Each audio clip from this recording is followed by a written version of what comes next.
भगवान ज्ञान गुण सागर जय, कपी सति लोक उजागर जय। माता लक्ष्मण को जीवित करने के लिए मुझे किसी भी प्रकार से सूर्योदय के पूर्व द्रोणगिरी पर्वत पहुंचकर दिव्य जड़ी बूटियां ढूंढ कर लानी होंगी। वानर अपनी तीव्र गति के कारण मेरे मायावी खड़ग से जीवित बच गया, किंतु पिताश्री इसका अर्थ ये नहीं कि मेरा मायावी खड़ग अयोग्य है। वैदराज सुषेण इससे पूर्व की शत्रु की सहायता करें, मैं जाकर उनका वध कर दूंगा। कोई आवश्यकता नहीं।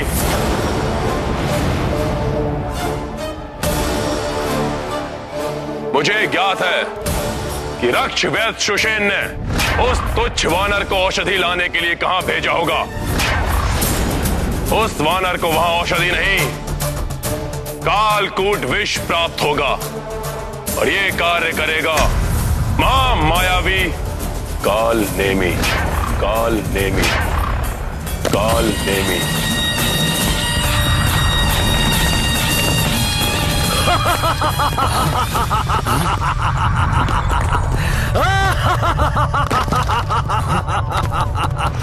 काल नेमी, ये तुम हो?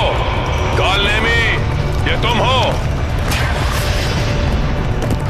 क्या तुम यहां आ चुके हो काल नेमी? क्या तुम आ चुके हो काल नेमी?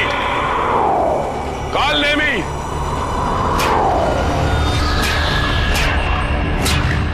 तुमने मेरे रूप में आने और मेरे सिंहासन पर बैठने का दुस्साहस कैसे किया? काल नेमी, तुमने मेरे रूप में आने और मेरे सिंहासन पर बैठने का दुस्साहस कैसे किया?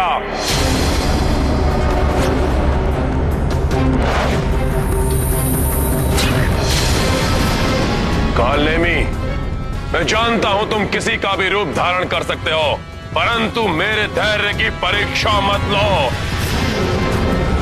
अपने वास्तविक रूप को धारण करो। काल नेमी, मैं जानता हूं तुम किसी का भी रूप धारण कर सकते हो, इसलिए मेरे धैर्य की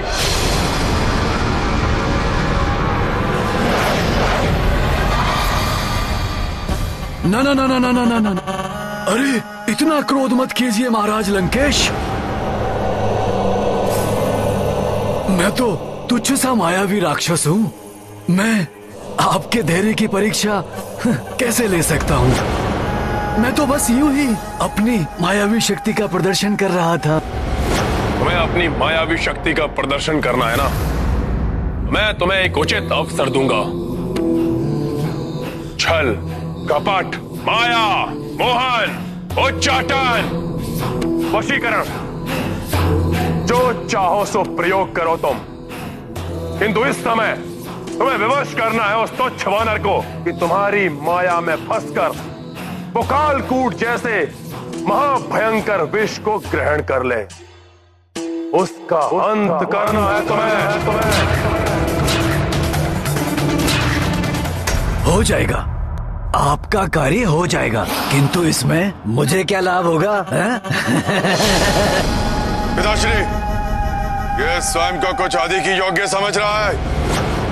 छोड़िए इसे, मुझे आज्ञा दीजिए। मैं अभी जाकर इस वानर को समाप्त किए देता हूँ।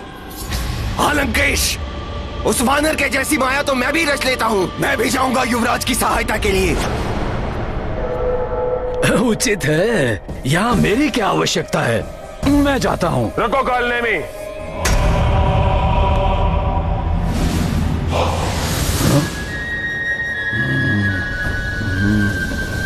इन्हें बहुत अधिक अवसर दे चुका हूं मैं, हर बार असफल हुए हैं ये। तो आप ये चाहते हैं कि जो कार्य महामायावी विद्युत जीवा और आपके महायोद्धा युवराज मेघनाद नहीं कर सके, वो कार्य मैं करूं। और जहां तक मुझे ज्ञात है कि आप स्वयं भी तो महाबली वानर से तो समझ रहे हैं ना आप कि अगर मैं आपका कार्य कर देता हूं तो मेरा भी तो कुछ लाभ होना चाहिए ना।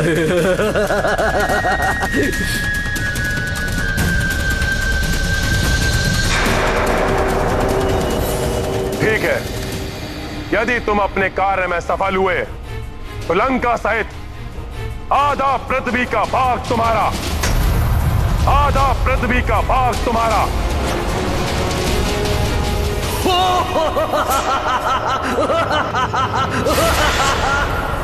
अब कार्य करने में आनंद आएगा।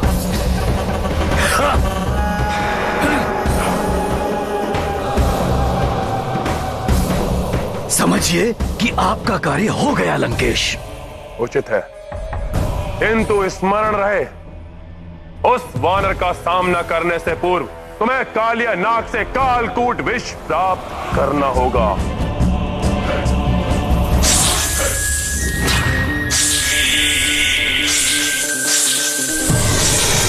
ना ना ना ना ना, आप उसकी चिंता मत कीजिए लंकेश। मैंने कहा ना, आप अपना कार्य पूरा हुआ ही समझिए।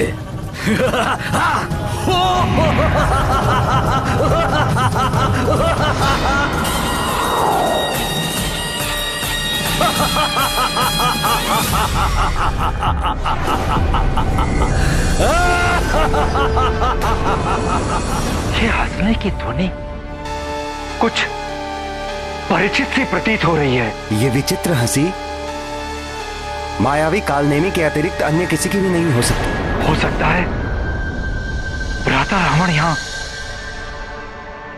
बचे हुए जीवित योद्धाओं को समाप्त करने के लिए उसे भेज रहे हैं, या कदाचित हनुमान जी को रोकने के लिए।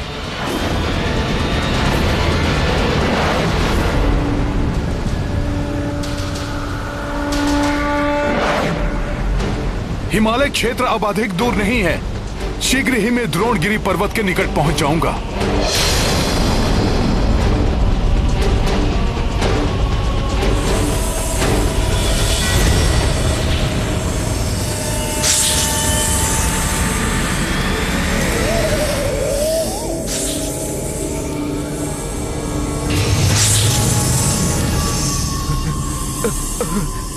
सपेरे, भीतर जाओ। नहीं महाराज, मैं भीतर नहीं जाऊंगा। भीतर जाने का अर्थ है मृत्यु। एक ही फुफकार में अपने महाविष से कालिया नाग अपने सम्मुख आए प्राणी को गला देता है। सपेरे! कालनेमी का क्रोध भी किसी महाविष से कम नहीं है। भीतर जाओ, जाओ भीतर।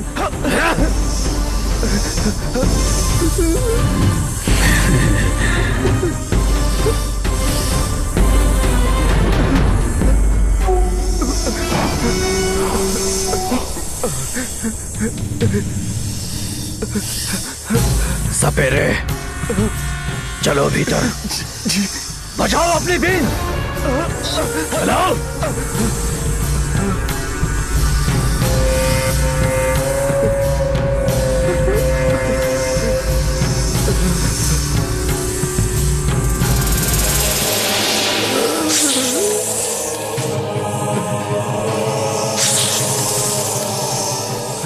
बीन बजाओ सपेरे, बुलाओ कालिया नाग को हमारे समक्ष बुलाओ।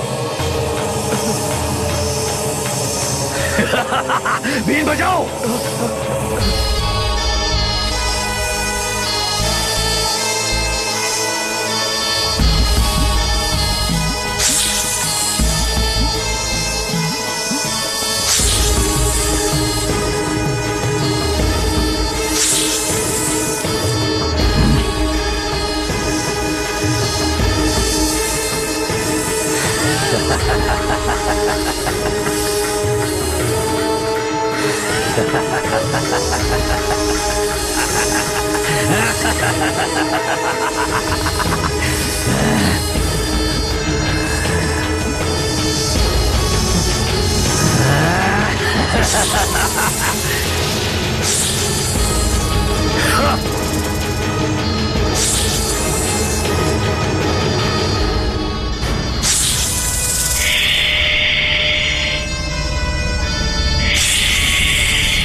कालियानाग बस बंद करो अपनी ये पुकार। कदाचित तुम मुझसे परिचित नहीं हो।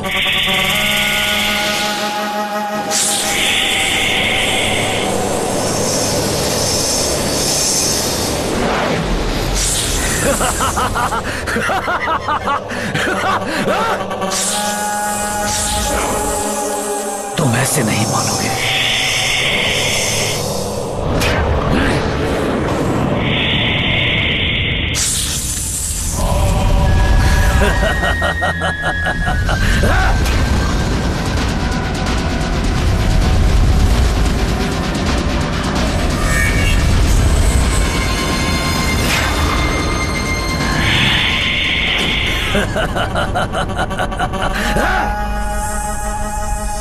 अब पुनः अपने विष का प्रहार मुझ पर करने की भूल मत करना, अन्यथा अपनी मायावी शक्ति से मैं तुम्हें और तुम्हारे परिवारजनों को जो यहाँ बिलों में निवास कर रहे हैं सबको समाप्त कर दूंगा।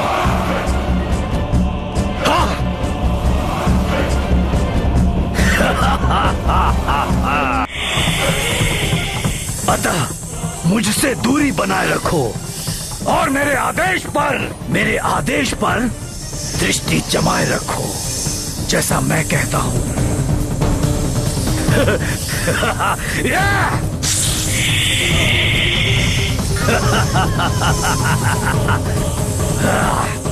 अब ठीक है। अब ध्यान से सुनो, मैं यहाँ रक्षराज रावण का कार्य पूर्ण करने के लिए आया हूं। मुझे तुम्हारा कालकूट विष चाहिए।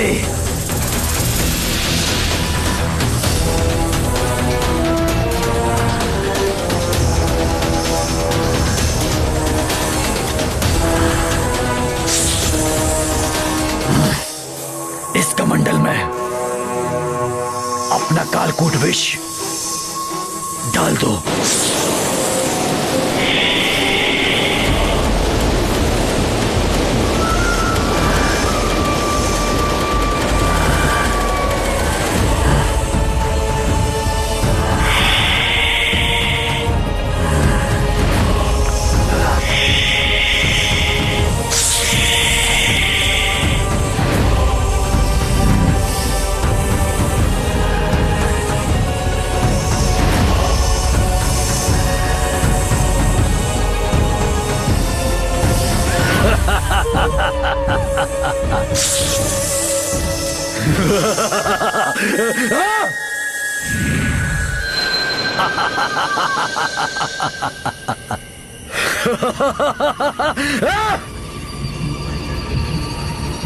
अति श्रेष्ठ, अति सुंदर ये हिमालय क्षेत्र।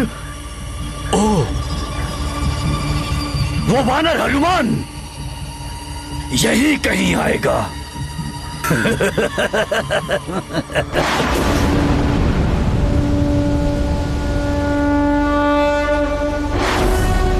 ये अद्भुत आभा। हनुमान जी, जब आप हिमालय क्षेत्र में पहुंचेंगे तो कैलाश पर्वत एवं ऋषभ पर्वत के मध्य आपको एक अन्य पर्वत दिखाई देगा। उस पर्वत की अपनी एक अद्भुत आभा है जो चांदनी में भी अधिक आलोकित प्रतीत होती है। तो ये है ऋषभ पर्वत और ये कैलाश पर्वत। पवित्र शिव कैलाश पर्वत को मेरा प्रणाम। इनके मध्य ये पर्वत, सुषेण जी ने जो विशेषता बताई थी उसके अनुसार तो यही द्रोणागिरी पर्वत प्रतीत हो रहा है। मुझे शीघ्र ही यहाँ से जड़ी बूटियां प्राप्त करके लौटना होगा। जड़ी बूटियां प्राप्त करना तो दूर, ऐसी माया रचूंगा कि मेरी माया में उलझकर ये कालकूट विष पीने को बाध्य हो जाओगे तुम हनुमान, और यही हो जाएगा तुम्हारा अंत।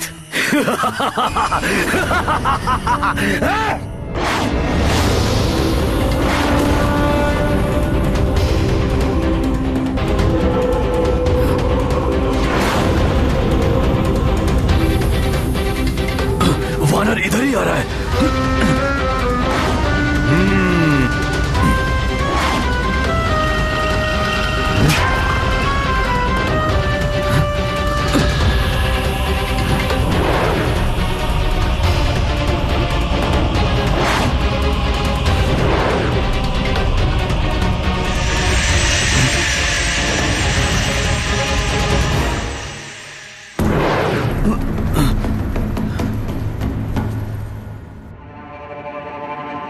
प्रतीत होता है हनुमान ने मुझे इस रूप में देख लिया है। यदि इसने मुझे इस रूप में देख लिया है तो मेरी माया में कैसे फंसेगा ये? अभी तो मुझे अपनी माया रचानी है।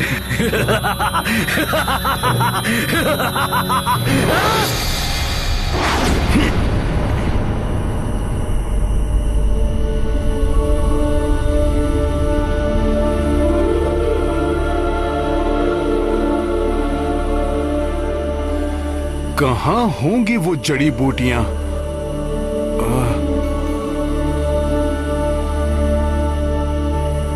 कितना मनोहर स्थल है। जड़ी बूटियों के अद्भुत प्रकाश से जगमग करता है ये वन।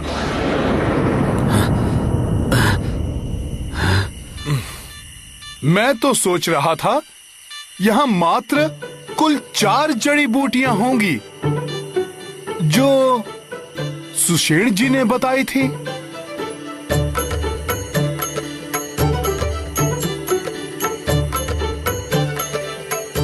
किंतु यहां तो विभिन्न प्रकार की सैकड़ों जड़ी बूटियां हैं। इनमें उन 4 जड़ी बूटियों को कैसे ढूंढ पाऊंगा मैं?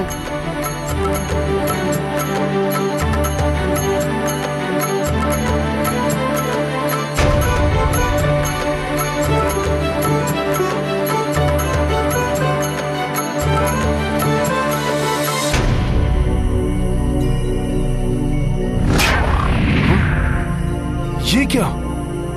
मेरे स्पर्श मात्र से ही इनकी आभा समाप्त हो गई।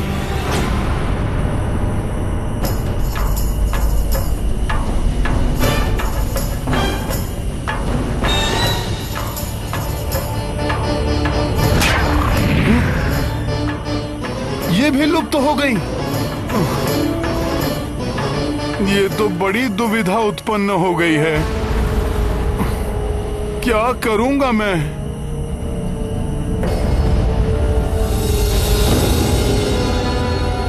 हाँ, सुषेण जी ने कुछ बताया था जब मैंने उनसे पूछा था। सुषेण जी, मैं उन जड़ी बूटियों को पहचानूंगा कैसे? हनुमान जी, ये जड़ी बूटियां दिव्य हैं, किंतु छुई मुई और रहस्यमय भी। ये अपने को पाने योग्य पात्र का चुनाव स्वयं करती हैं। इसलिए सर्वप्रथम आपको उनके समक्ष अपनी योग्यता को सिद्ध करना होगा। अपनी आवश्यकता का प्रमाण देना होगा जो कि वास्तविक और धार्मिक सत्कार्य के लिए हो। और हाँ, इन जड़ी बूटियों को सूर्योदय के पूर्व ही तोड़ा जा सकता है। मुझे प्रातः काल से पूर्व ही 4 जड़ी बूटियों को पहचान कर उन्हें लेकर लंका पहुंचना ही होगा। किंतु ये सभी जड़ी बूटियां दिव्य दिखाई दे रही हैं। इनमें से उन 4 जड़ी बूटियों को पहचानूं कैसे?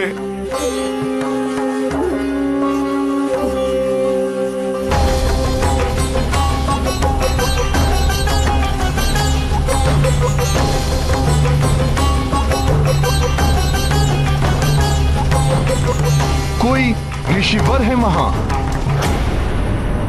कदाचित वो जड़ी बूटियों को पहचानने में मेरी सहायता ही कर दें।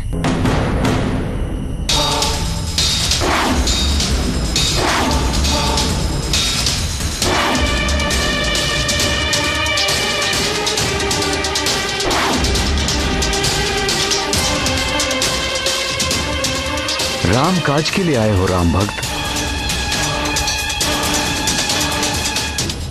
तो इस प्रकार सोच विचार में समय नष्ट क्यों कर रहे हो? अविलंब अपना कार्य पूर्ण करो। प्रणाम गुरुदेव।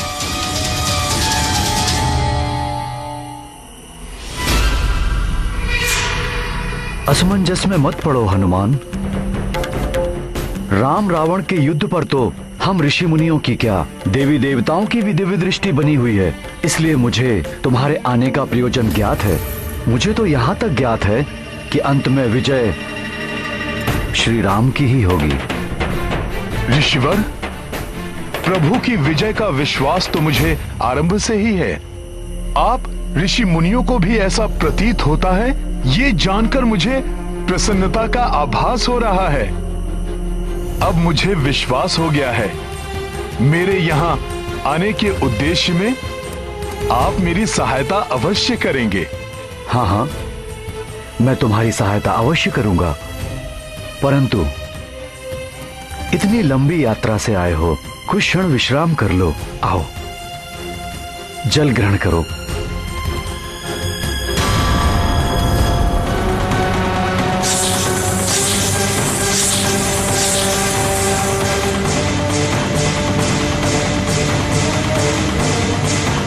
क्या सोच रहे हो? जल ग्रहण करो हनुमान।